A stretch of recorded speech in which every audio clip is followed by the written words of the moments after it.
Les trous noirs sont des boules de gravité sombres et dévoreuses de matière. La plupart d'entre eux sont si loin que nous n'avons pas à nous en inquiéter. Mais pas celui-ci. Voici Gaïa BH1. Cet énorme trou noir se trouve juste à l'extérieur de notre système solaire. Plus précisément à 1600 années-lumière de nous. Cette distance peut vous sembler énorme, mais c'est bien plus proche que tous les autres trous noirs que l'on connaît. Et le pire, c'est que nous ne le connaissions pas jusqu'à maintenant. Bien que Gaïa BH1 soit 10 fois plus massif que notre Soleil, nous ne pouvions pas le voir. Ces monstres sont généralement découverts lorsqu'on repère le gaz dont ils se nourrissent. On appelle ces géants affamés des trous noirs voraces. Mais Gaïa BH1 n'est pas du tout comme ça. C'est un trou noir en sommeil. Il se cache dans l'obscurité et attend patiemment que la galaxie lui donne de la matière cosmique pour se régaler. Mais il y a une chose qui trahit la présence de Gaïa. La plupart des systèmes stellaires de l'univers sont binaires. Cela signifie qu'il n'y a pas qu'une, mais deux étoiles en orbite l'une autour de l'autre. Notre voisin, le trou noir, fait également partie d'un système stellaire binaire. Mais au lieu de deux étoiles, ce système est composé d'une étoile et d'un trou noir. Ouais, Gaïa BH1 s'était déguisé en étoile. Même si ce monstre ne se nourrit pas encore de gaz ou de matière, il n'a pas pu s'empêcher de bousculer un peu son homologue stellaire. Bien tenté, Gaïa, mais on t'a quand même eu. Dans l'espace, il existe des trous noirs bien plus effrayants que Gaïa BH1. Certains sont si étranges qu'ils ne devraient même pas exister. Une équipe de scientifiques a découvert un trou noir incroyable et lui a donné le doux nom de LB1. Le truc bizarre avec ce trou noir, c'est qu'il est tout simplement trop massif pour être réel. Bon, mettons les choses au clair. On connaît deux types de trous noirs. Les trous noirs stellaires résultent de la mort d'étoiles massives. Ils sont omniprésents dans l'univers. Même dans notre Voie lactée, il pourrait y en avoir jusqu'à 1 milliard. Ces monstres peuvent être entre 10 et 24 fois plus massifs que notre Soleil. L'autre type que l'on connaît est le trou noir supermassif. Ces choses énormes se trouvent au centre de presque toutes les galaxies, y compris la nôtre. On ne sait pas vraiment comment ils se forment, mais on sait qu'ils sont incroyablement gigantesques. Des milliards de fois plus massifs que notre Soleil. Mais LB1 ne correspond à aucun de ces types. Avec ses 70 masses solaires, il est trop énorme pour être un trou noir stellaire, mais trop petit pour être un trou noir supermassif. Les scientifiques se sont creusé la tête pour tenter d'expliquer ce phénomène. Une hypothèse voudrait qu'il ne s'agisse peut-être pas que d'un seul trou noir, mais de deux trous noirs en orbite l'un autour de l'autre. Une autre hypothèse est que LB1 serait né d'une étoile géante qui était en train de se transformer en trou noir.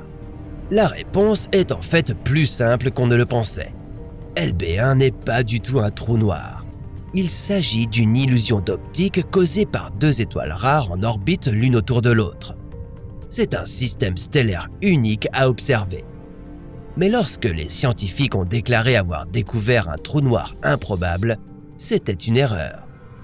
Mais comment leur en vouloir? Il est difficile d'étudier un objet situé à 15 000 années-lumière. Tout le monde peut se tromper. La bonne nouvelle, c'est que LB1 n'a finalement pas bouleversé notre compréhension des trous noirs. Mais cela ne veut pas dire que les trous noirs ne peuvent pas vous surprendre. Rappelez-vous, celui qui se trouve au centre de la Voie lactée. Il s'appelle Sagittarius A. Il est aussi massif que 4,5 millions de soleils. Il est si gros et si brillant qu'il a même été photographié. Le monstre gravitationnel de la Voie lactée est le tout premier trou noir à sourire à la caméra. Mais il y a toujours plus gros dans l'univers. Sagittarius A est peut-être le trou noir le plus massif de notre galaxie. Mais il est loin d'être le plus gros. Parlons un peu de Thon 618. Ce trou noir est en train de dévorer la matière à 10 milliards d'années-lumière de nous. Il est aussi brillant que 140 billions de soleils, au point d'éclipser sa propre galaxie. Et sa masse, 66 milliards de fois celle de notre Soleil. Vous avez bien entendu, 66 milliards. Thon 618 est d'une taille effrayante. Lorsqu'il a été découvert, les scientifiques se sont demandé s'il était possible de rencontrer des trous noirs encore plus massifs. Évidemment, le terme de supermassif ne rendrait pas justice aux trous noirs les plus gros. Les astronomes leur ont donc trouvé un nom plus cool. Des trous noirs incroyablement grands, ou slab en anglais. Et puis, ils en ont découvert un. Au revoir, Thon 618. Fait place à un nouveau trou noir gigantesque. Ce monstre à la taille stupéfiante se trouve au centre de la galaxie Phénix A, à environ 8,5 milliards d'années-lumière de nous. Il est presque impossible d'imaginer à quel point cette chose est énorme. Les scientifiques pensent qu'il possède une masse de 100 milliards de soleils. C'est plus massif que certaines galaxies. Et il n'arrête pas de grossir. L'horizon des événements de ce trou noir est lui aussi incroyablement grand. Son diamètre est environ 100 fois supérieur à la distance entre le Soleil et Pluton. Si vous montiez à bord du vaisseau SpaceX et que vous essayiez de traverser ce trou noir, il vous faudrait voyager pendant 2500 ans. On a la chance que ce slab soit aussi éloigné de nous, car on n'a pas à avoir peur qu'il engloutisse notre système solaire. Mais il y a deux autres trous noirs supermassifs très proches de la Terre. Et ils sont sur une trajectoire de collision l'un avec l'autre. Ok, bon, quand je dis très proches de la Terre, ce que je veux dire, c'est qu'ils sont à 500 millions d'années-lumière de nous. Mais c'est tout de même plus proche que beaucoup d'autres objets célestes effrayants. Plus sérieusement, on ne sait pas exactement ce qui se passe lorsque deux trous noirs supermassifs entrent en collision. La fusion complète entre deux géants supermassifs n'a encore jamais été observée. Les scientifiques pensent qu'ils graviteront l'un autour de l'autre pendant environ 200 millions d'années, avant de finir par ne former qu'un. Mais ce sera un mariage violent. Lorsque les trous noirs se rapprocheront, ils enverront d'énormes ondes gravitationnelles dans l'espace. Des ondes si grandes que nous pourrons les détecter depuis notre voisinage planétaire. Mais ce n'est pas le plus effrayant. De telles fusions se produisent en permanence. En ce moment même, la Voie lactée est sur le point d'entrer en collision avec notre voisine, la galaxie d'Andromède. Lorsque nos deux galaxies ne feront plus qu'une, que se passera-t-il avec les trous noirs supermassifs qui se trouvent au centre de chacune? Fusionneront-ils eux aussi? Un tel événement ne risque-t-il pas de réduire en miettes tout ce qui se trouve à proximité? Je parie que c'est ce qui empêche les astronomes de dormir.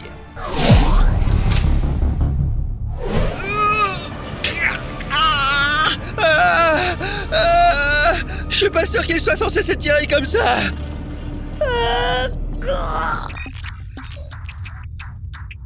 Rico pense que c'est ce qui va m'arriver quand je sauterai dans ce trou noir. Bon. Mais je préfère me dire que c'est l'un de ces trous noirs magiques qui m'emmènera dans un univers parallèle, au lieu de me déchirer en lambeaux. Je n'ai pas dit que ça vous mettrait en lambeaux, j'ai dit que ça vous transformerait en spaghetti. La spaghettification est le processus qui consiste à être étiré par une immense gravité jusqu'à ce que vous soyez réduit à un mince filet de matière. Ah, super, c'est beaucoup mieux. Et pour info, je suis plus du genre Fusili. Mais si c'est le prix à payer pour que vous vous abonniez à ma chaîne, alors je ferai. Vous avez l'air désespéré. Peu importe. Bon, je vais sauter dans ce trou noir pendant juste 1 nanoseconde.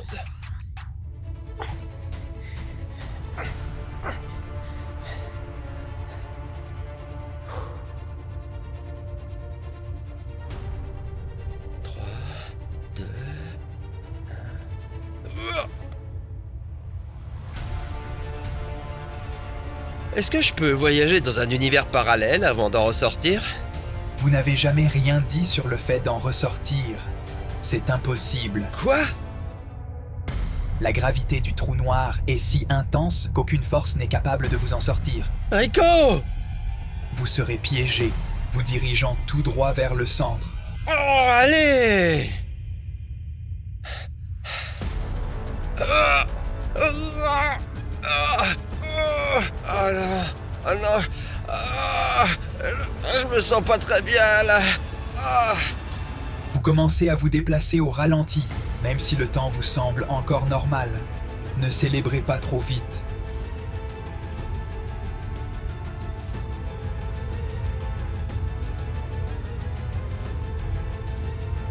Ce n'est pas comme Nolan dans Interstellar.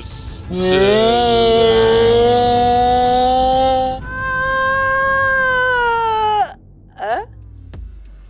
Ouais, je t'ai dit que ça marcherait, Rico. Ne doute jamais du génie de Chase.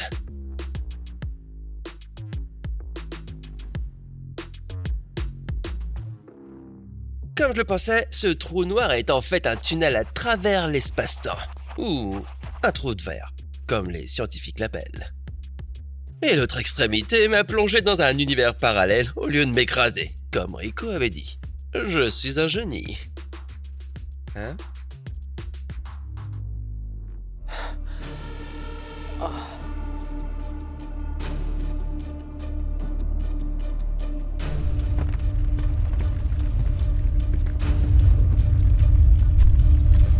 Ah, zut! Même dans un univers parallèle, tout semble vouloir me tuer.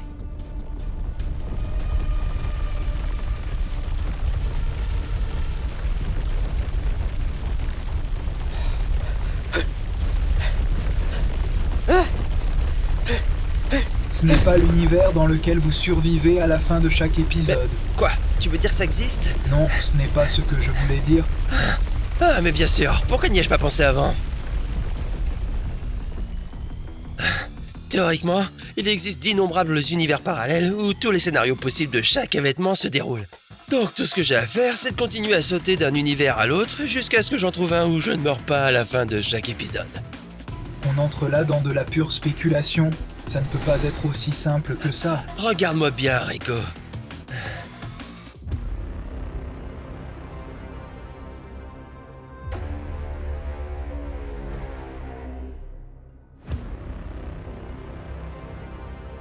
Peut-être que je vais trouver un univers où je ne meurs pas et où ma chaîne YouTube est très populaire.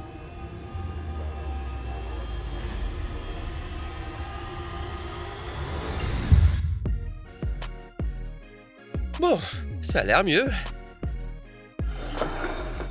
Ah non, pas ici. Réessayons. Bonjour. Vous êtes réel? Je ne veux pas de ça. Hein? You see that vicious jealousy in chimpanzees? One of the things they attack people over is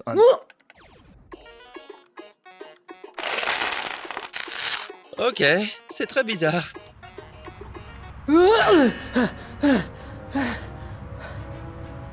Oh bon. Tout semble relativement normal.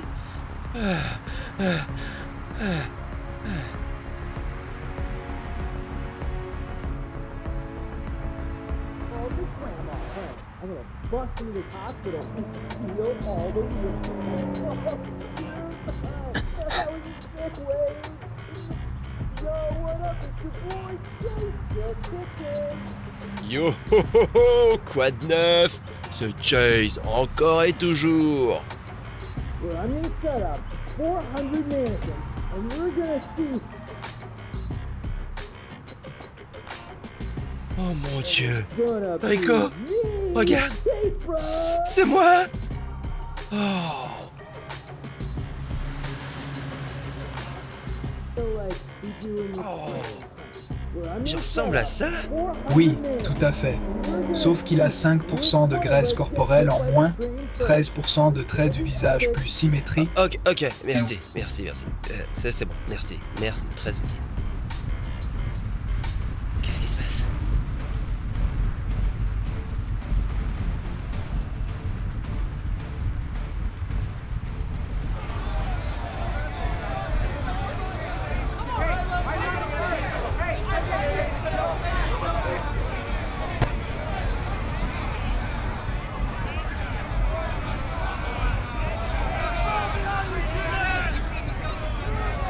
Ne tire pas sur ça. Tu ne devrais pas toucher à ça.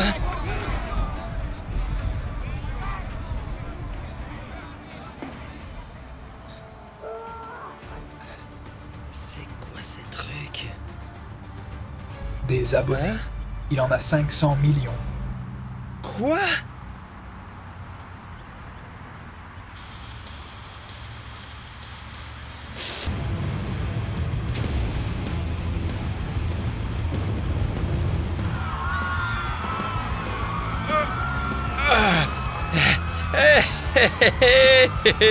C'était une blague. Relax, man.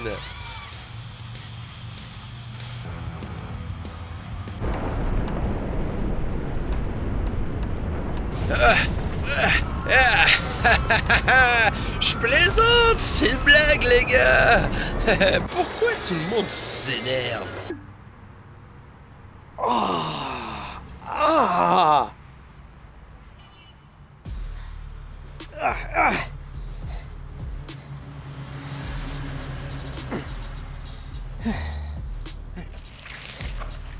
Oh, qu'est-ce que c'est que ça? Ah, ça doit faire mal. Bro? Ah! Attends-moi.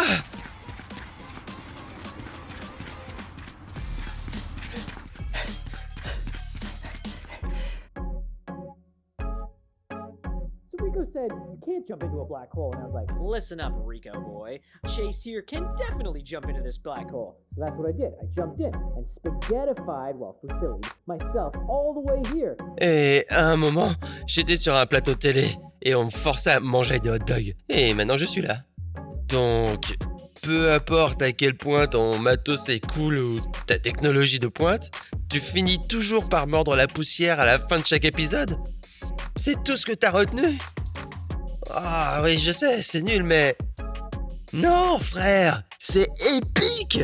Bon, tu meurs à la fin de chaque épisode, mais au moins tu reviens plus frais que jamais! Moi, je ne meurs jamais, peu importe comment je suis détruit ou broyé. Mais c'est le rêve, ça! Ton visage est sur des panneaux publicitaires, t'as des fans déchaînés qui t'adorent! Ou qui veulent te dévorer, je suis pas sûr. Mais c'était cool! Frérot, ils sont dingues! Ils veulent toujours des cascades plus folles ou plus dangereuses. Maintenant, mon sponsor, Red Bull donne des ailes. Est à fond sur ce live stream monumental. Mais je suis sûr que mon corps ne s'en sortira pas indemne.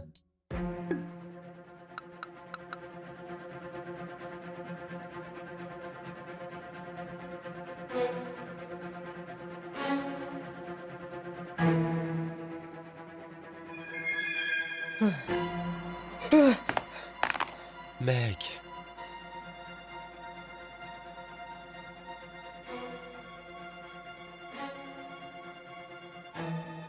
Ils veulent vraiment que tu ailles là-dedans? Ouais, et je veux dire, j'aimerais pouvoir le faire. Mon agent dit que ça pourrait me propulser vers des vidéos scientifiques. C'est là où l'argent se trouve, mec. Mais mec, si j'y vais, je sais que je serai coincé pour toujours à m'étirer pour l'éternité. Je suis pas un super-héros comme toi. Je suis pas un super-héros. Enfin, je pense pas.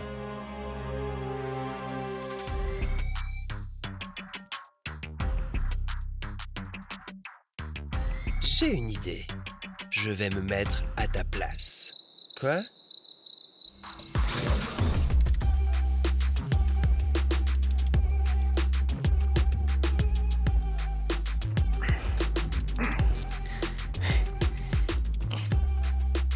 Mec, personne ne va croire que c'est moi. Ce truc est tellement moulant que tu peux à peine bouger. C'est parce qu'il a 5% de graisse corporelle en plus que vous. Ouais, ok Rico, tu te répètes là.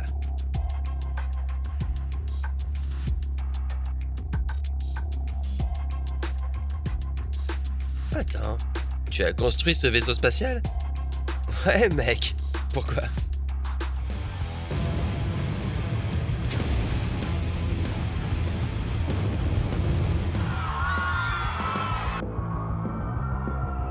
Ah, oublie, ça va pas le faire. Coupé. Tout de suite. Démarre-le. Ah ok. Si tu balances un vieux vaisseau dans un trou noir, ce serait un live stream assez court. L'attraction gravitationnelle sur la partie du vaisseau la plus proche du trou noir est beaucoup plus forte que l'attraction gravitationnelle sur l'arrière du vaisseau. Il serait donc déchiré en deux avant même d'atteindre le centre. Tu serais aussi bombardé par des quantités intenses de radiation s'échappant du trou, ce qui non seulement désactiverait les systèmes du vaisseau spatial, mais ferait également fondre ton visage. Heureusement, le vaisseau spatial que j'ai construit peut résister à tout ça. Mais la technologie nécessaire pour le faire est trop complexe pour que les petits cerveaux humains puissent la comprendre. Alors, je vais simplement la représenter avec un tas de lumière brillante. Et ça ne sera pas toi qui pilotera le vaisseau, ce sera moi, habillé comme toi. Tu n'as qu'à attendre ici jusqu'à ce que j'entre dans le trou noir. Et puis, quand tu réapparaîtras, tout le monde pensera que tu viens de réaliser l'exploit le plus incroyable de l'histoire de l'univers. Même si c'était vraiment moi, et que je l'ai fait plusieurs fois maintenant. Et tu auras toute la crédibilité nécessaire pour ta chaîne scientifique dont vous avez toujours rêvé. Tu penses vraiment que tu vas tromper tous mes fans, mon pote? Ouais, t'inquiète pas, je gère. Ok, mais il va me falloir une autre tenue.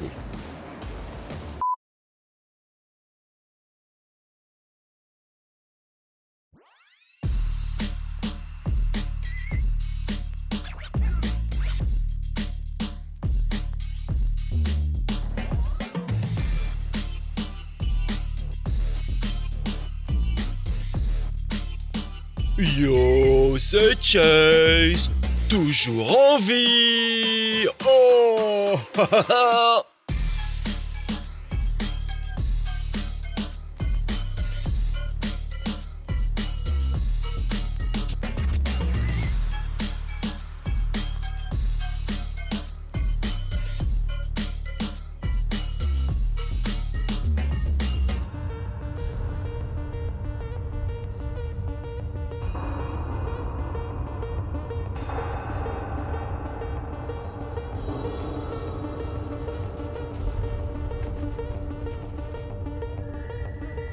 wow, hey, merci. T'es comme un frère dans un autre univers. Calmez-vous un peu. Vous avez encore le temps de changer d'avis. Je pensais que cet univers était tout ce dont vous rêviez. Finalement, je pense que je préfère avoir un petit groupe de vrais fans plutôt que ces 500 millions de monstres. Vous me manquez. Vous êtes les meilleurs, vraiment. Rappelez-vous, quand nous sommes allés sur la Lune et que nous avons fait ce hamburger avec lequel je me suis étouffé, vous m'avez montré que j'en valais la peine. Alors, c'était le bon vieux temps. En plus, j'ai l'impression que toute ma vie est une sorte de super pouvoir. Est-ce que j'ai vraiment besoin d'un costume pour ça? Waouh! Ça vous est vraiment monté à la tête. Je vois pas de quoi tu parles. Allez, c'est parti! Prenez vos Red Bull tout le monde et éclatez-les sur votre visage dans 3, 2, 1... Ah!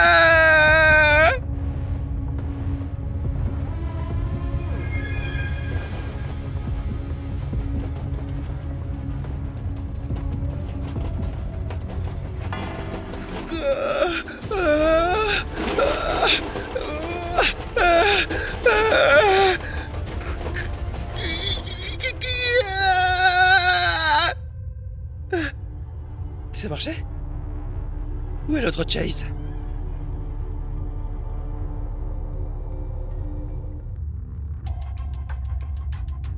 De quoi vous parlez?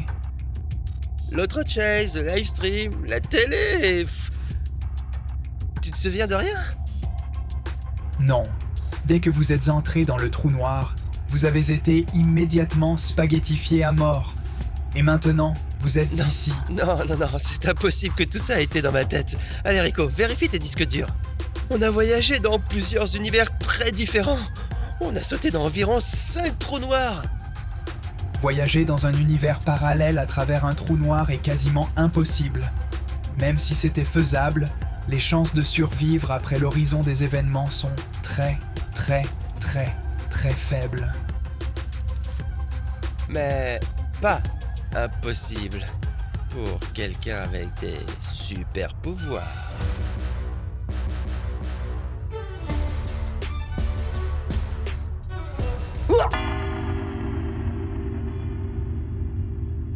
Oh non, mec! Je rigolais, mec! Détends-toi un peu!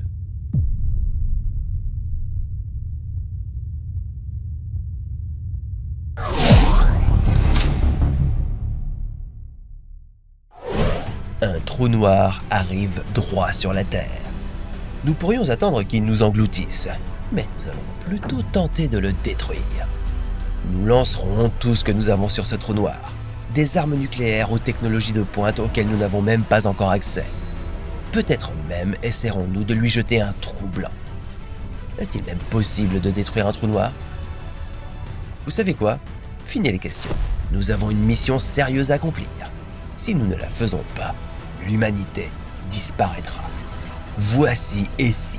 Et nous nous demandons ce qui se passerait si on détruisait un trou noir. Notre première tentative pour détruire ce trou noir sera de la bombarder.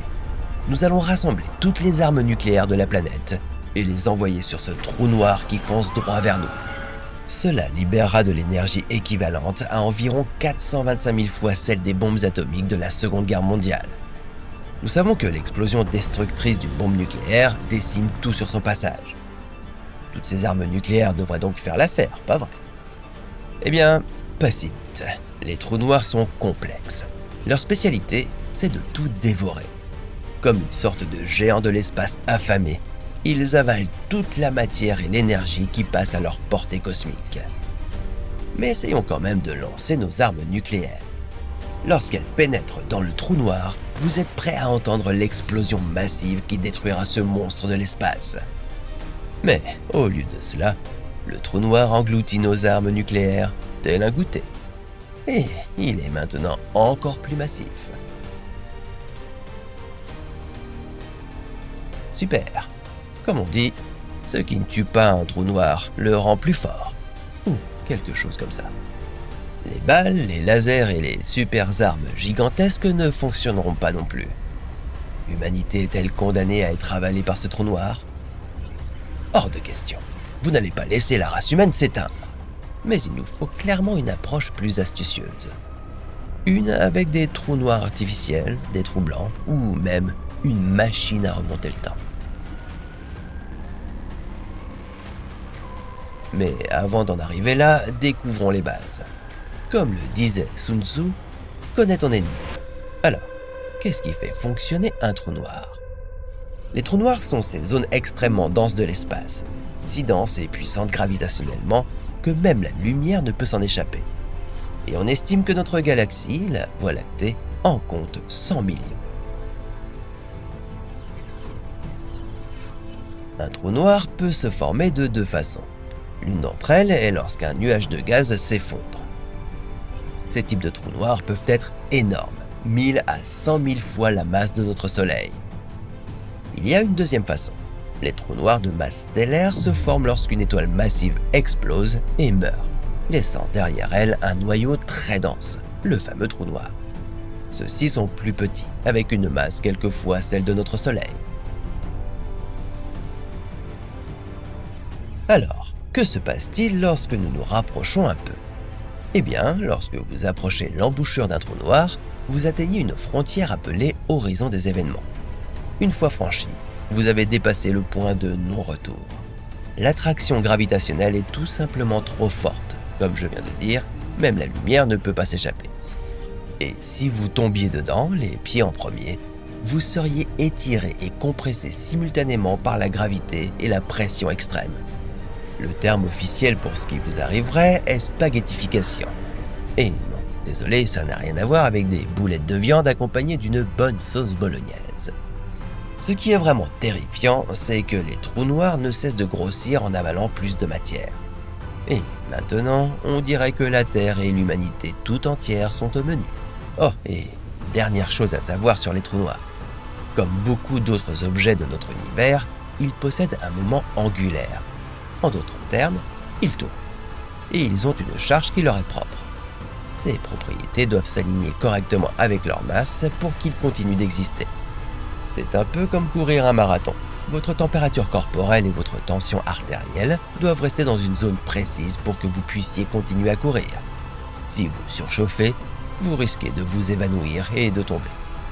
Gardez ça en tête, car ça pourrait jouer un rôle essentiel dans la destruction de notre trou noir. Maintenant que vous comprenez un peu mieux à quoi nous avons affaire, il est temps de préparer notre prochaine offensive. Nous savons que nous ne pouvons pas vaincre ce trou noir avec de simples armes nucléaires. Non, nous devons trouver quelque chose de plus efficace. Nous allons faire quelque chose d'assez fou. Essayons de créer notre propre trou noir et voyons s'il peut vaincre celui qui nous menace.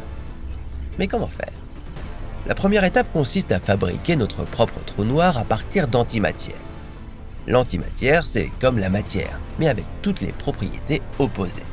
C'est l'ennemi juré d'un trou noir. Le problème, c'est que produire suffisamment d'antimatière n'est pas simple. Mais pas d'inquiétude, nous avons la technologie pour y parvenir. Il suffit d'accélérer des protons à une vitesse proche de la lumière et de les faire percuter un matériau comme l'iridium. Cette collision élimine des antiprotons se déplaçant très rapidement. Les antiprotons sont ensuite ralentis et focalisés pour aider à créer de l'antimatière. Et nous aurions probablement besoin de ce gadget d'antiprotons flottant dans l'espace pour créer un trou noir d'antimatière aux bonnes coordonnées. Pas facile, hein ? Mais que va-t-il se passer lorsque nous écraserons notre trou noir d'antimatière dans le trou noir principal ? Une fois que ces deux forces s'effondreraient, il y aurait une méga explosion d'énergie pure. Mais, mauvaise nouvelle, cela ne fonctionne pas comme prévu. L'énergie de notre antimatière est simplement évacuée par le trou noir principal, qui est maintenant encore plus massif. Génial! Bon, les choses ne s'annoncent pas bien. Le trou noir se rapproche de plus en plus. Nous manquons de temps, nous devons essayer autre chose. Puisque le trou noir s'agrandit quand nous le nourrissons, peut-être pourrions-nous simplement l'affamer. Et si nous trouvions un moyen de l'empêcher de manger autre chose ? Malheureusement, cela ne fonctionnerait pas non plus. La masse originelle du trou noir existerait toujours. Mais que se passerait-il si vous essayiez le contraire ? Et si au lieu d'affamer le trou noir, vous le nourrissiez avec quelque chose ? Quelque chose qui jette constamment des choses. Comme quoi ? Ma mère ? Un trou blanc pourrait être la solution. Ils fonctionnent de manière opposée au trou noir. Ils sont comme le yin et le yang. Là où rien ne peut sortir d'un trou noir, rien ne peut entrer dans un trou blanc. Si nous lancions un trou blanc sur un trou noir, les deux pourraient bien s'anéantir mutuellement. Mais ils ne disparaîtraient pas pour de bon. Il y aura une grande explosion d'énergie et une tonne de rayonnement gamma. Vous voudriez rester à l'écart de cette zone. Ces radiations pourraient vous donner un cancer. En fait, vous recevriez une dose si massive que vous mourriez probablement. À part ça, il y a un autre petit hic. Nous n'avons pas de trou blanc. Et nous ne savons pas non plus comment en fabriquer un. Bon, cette stratégie est un échec. Mais nous n'allons pas abandonner pour autant. Ce trou noir ne nous aura pas. Cela semble un peu fou, mais que se passerait-il si nous construisions une machine à remonter le temps ? Une qui pourrait revenir en arrière pour retirer un trou noir. Tout ce dont nous avons besoin, c'est d'un trou de verre pour relier le trou noir à son passé. En remontant le temps, le trou noir serait obligé de restituer la masse qu'il a absorbée, le transformant en trou blanc. Et si nous remontions assez loin, nous pourrions atteindre le point juste avant la formation du trou, et le faire exploser avec des armes nucléaires, des lasers et tout ce que nous avons sous la main. Cette idée fonctionne en théorie, mais nous n'avons pas de machine à remonter le temps, ou un trou de verre. Passons donc à quelque chose d'un peu plus réaliste. J'ai une autre idée. Peut-être que nous pourrions fabriquer une bombe qui explose à une vitesse fulgurante. une plus rapide que la vitesse de la lumière. Pourquoi ? Parce que, rappelez-vous, même la lumière ne peut pas s'échapper d'un trou noir. Nous aurions besoin d'une explosion dont la vitesse excède celle de la lumière pour s'échapper de là. Si nous faisions cela, cela pourra faire exploser le trou noir. Le seul problème, nous n'avons pas encore de bombe qui explose aussi vite. Alors, quelles autres options avons-nous ? Peut-être pourrions-nous déformer ce trou noir en ciblant une partie bien précise. Quelque chose comme ça pourrait le tuer. Et devinez quoi ? Nous avons 4 façons de déformer un trou noir. Que diriez-vous d'attaquer ce qui se trouve au cœur du trou noir, c'est-à-dire sa densité ? Si nous l'étirons et lui enlevions sa densité, cela le détruirait. Mais pour ça, il faut que cette densité soit finie. Et la science n'est pas sûre que ce soit le cas pour les trous noirs. Le problème, c'est que nous ne savons pas exactement ce qu'il y a à l'intérieur d'un trou noir. S'agit-il d'un objet extensible super dense ? Ou une région où l'espace-temps se courbe qui ne serait pas extensible ? Nous ne le savons pas avec certitude, parce que personne n'a dépassé l'horizon des événements. Cependant, il existe une deuxième façon de détruire un trou noir, en détruisant l'horizon des événements.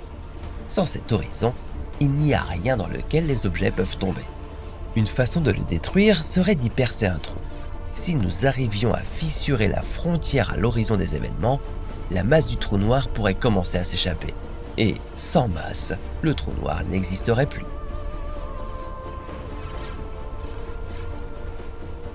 Mais il existe une troisième façon plus complexe de déformer le trou noir.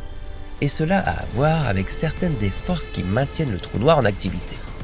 Rappelez-vous que pour que le trou noir existe, la vitesse à laquelle il tourne et la charge électrique du trou noir doivent rester dans certains paramètres. Comme lorsqu'une voiture qui prend un virage, elle a besoin d'une certaine accélération pour prendre le virage en toute sécurité. Si vous en faites trop, vous risquez d'avoir des ennuis. Pour détruire le trou noir, nous allons donc jouer avec ces paramètres. Et si nous augmentions sa vitesse et sa charge au point que son équilibre se rompe ? Cela pourrait marcher et détruire notre trou noir.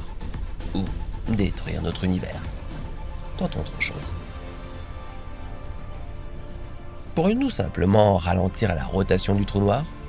Bien sûr, nous pouvons extraire de l'énergie du trou noir en laissant tomber des objets dans l'horizon des événements. Cela fera tourner le trou noir plus lentement. Si nous le faisions suffisamment, nous pourrions même l'arrêter complètement.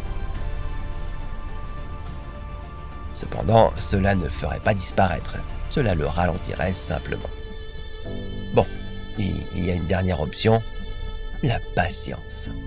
Les trous noirs finissent par s'évaporer d'eux-mêmes sur de très longues périodes de temps. Et c'est à cause d'un processus étrange qui se déroule en arrière-plan. Selon la théorie quantique, partout autour de nous, des paires de particules apparaissent. Une particule et une antiparticule. Quand elles s'écrasent ensemble, elles se détruisent mutuellement. Mais dans le cas de notre trou noir, une particule pourrait tomber dans le trou et l'autre pourrait s'échapper dans l'espace. Et au fur et à mesure que cela se produit, le trou noir devient un tout petit peu plus petit. Si nous attendons quelques milliards d'années, il finira par se dissiper entièrement. Comme quoi, parfois, ignorer un problème peut effectivement le résoudre. Mais seulement après quelques milliards d'années. Alors, pouvons-nous détruire un trou noir ? Pas vraiment. Soyons réalistes, il est pratiquement impossible de se débarrasser d'une force aussi puissante. Heureusement, les chances qu'un trou noir vienne sur Terre sont tout aussi impossibles. Mais si cela se produisait, peut-être que notre meilleure option serait de fuir aussi loin et aussi vite que possible. Mais ça, c'est une histoire pour un autre. Et si